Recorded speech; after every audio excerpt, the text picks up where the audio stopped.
Hey, welcome to Howza channel. In today's tutorial, you will learn how to change system language on a Mac. Click on the Apple icon at the top left corner of your screen.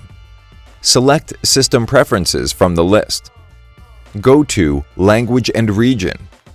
Click on the plus icon to add a new language. Select the language you need and click on Add. Click on Use English. Rearrange the languages.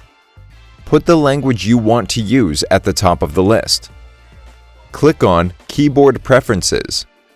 Click on Restart Now. Wait until it is done. Log into your account. Your Mac is now using the language you installed. That's it. Thanks for watching the video.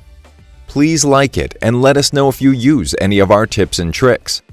Subscribe to our channel. We upload new tutorials every day. See ya!